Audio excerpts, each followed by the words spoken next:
சினிமாக்காரங்க எல்லாரும் எம்ஜிஆர் ஆக முடியாது. இந்த டயலாக ரஜினியை பார்த்து முதலமைச்சர்ல இருந்து சீமான் வரைக்கும் எல்லாரும் சொல்றாங்க. ரஜினி ஏன் எம்ஜிஆர் மாதிரி ஆக முடியாது? எம்ஜிஆர் அப்படி என்ன பெருசா செஞ்சிட்டாரு? ஏழையின் சிரிப்பில் இறைவனை பார்க்கலாம்னு சொல்லுவாங்க. இந்த வசனம் தான் எம்ஜிஆரோட வாழ்க்கை. ரஜினி ஏன் எம்ஜிஆர் ஆக முடியாதுன்னு தெரிஞ்சுக்கணும்னா எம்ஜிஆர் எழுதின உயிரை பத்தி நீங்க தெரிஞ்சுக்கணும். வாங்க இந்த வீடியோல அத பத்தி தெரிஞ்சுக்கலாம். சரித்திரத்தின் சரித்திரம், இது நிஜங்களின் நிதர்சனம். அவர் மரணமடைவதற்கு 11 மாதங்களுக்கு முன்பு 1987 ஜனவரி 18ஆம் தேதி தன் சொத்துக்கள் குறித்த புதிய உயிலை எம்ஜிஆர் எழுதினார்.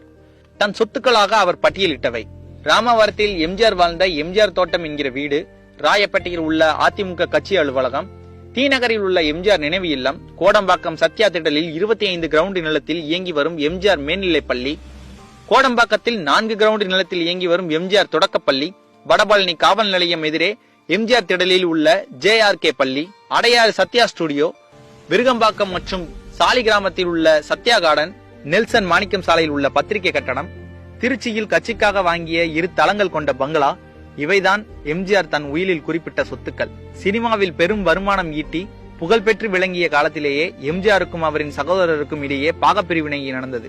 சொத்துக்களை 3 பாகங்களாக பிரித்த எம்ஜிஆர் 2 பங்குகளை தன் சகோதரருக்கு விட்டுக் கொடுத்து விட்டு 1 பங்கை மட்டும் தனக்கு எடுத்துக்கொண்டார்.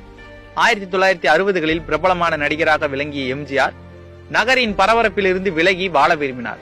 அதனால் மணப்பாக்கத்தில் 103 கிரவுண்ட் நிலத்தை வாங்கி வீடு கட்டினார். முதல் மனைவி சதானந்தவதி காலமான பிறகு VN ஜானகியுடன் அந்த வீட்டில் குடியேறினார். எம்ஜிஆர் மறைவுக்கு பிறகு அவர் எழுதிய உயிலின்படி இந்த வீட்டில் ஜானகி வசித்தார். ஜானகியின் காலத்துக்கு பின் அவரின் தம்பி வாரிசுகளான ஜானு, சுதா, கீதா ஆகியோர் இங்கு வசிக்கின்றனர். மேலும் இந்த வீட்டை விற்கவோ அடமானம் வைக்கவோ யாருக்கும் உரிமை இல்லை என உயிலில் எம்ஜிஆர் தெளிவாக எழுதியுள்ளார். காரணம், இந்த வீட்டின் பின்பகுதியில் டாக்டர் எம்ஜிஆர் பேச்சு மற்றும் காது கேளாதோர் மேல்நிலை பள்ளி ஒன்றை ஆரம்பிக்க வேண்டும் என எம்ஜிஆர் உயிலில் குறிப்பிட்டிருந்தார்.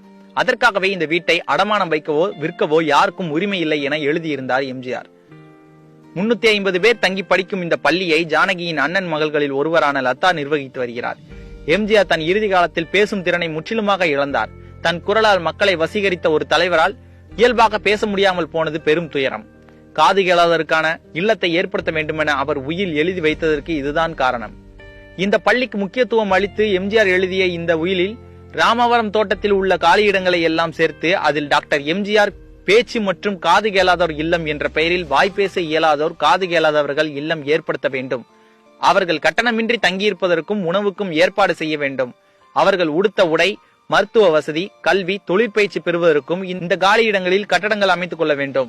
அத்துடன் சிகிச்சையும் பேச்சு பயிற்சியும் ஏற்பாடு செய்தாக வேண்டும். இதேபோல் காது கேளாதவர்களுக்கு தங்கும் வசதி, காது கேட்பதற்கான கருவிகள் வாங்கி கொடுத்தல் ஆகியவற்றையும் செய்ய வேண்டும்.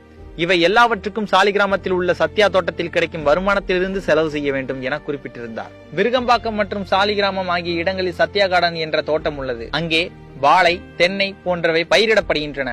விருகம்பாக்கத்தில் உள்ள சத்யா கார்டன் ஏழை மக்களுக்காக மருத்துவமனையாக முன்பு இருந்தது.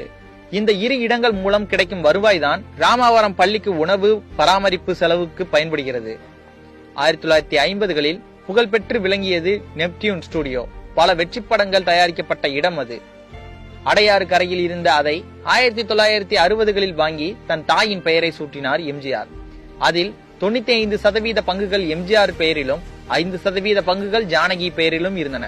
95 கிரவுண்ட் பரப்புள்ள அந்த இடத்தை வாடகைக்கு விட்டு அதன் மூலம் கிடைக்கும் வருமானத்தையும் காது கேளாதோர் பள்ளிக்கு செலவிட வேண்டும் என்று எம்ஜிஆர் உயில் எழுதினார். கோடம்பாக்கத்தில் 3 இலவச பள்ளிகள் செயல்படுகின்றன. 1959இல் சிறியதாக ஆரம்பிக்கப்பட்ட எம்ஜிஆர் திடல் பள்ளி ஏழை எளிய குடும்பங்களின் குழந்தைகளுக்கு கல்வி செல்வத்தை வழங்கி கொண்டிருக்கிறது. இந்த பள்ளிகளை ஜானகியின் தம்பி பிள்ளைகளில் ஒருவரான தீபன் நிர்வகித்து வருகிறார்.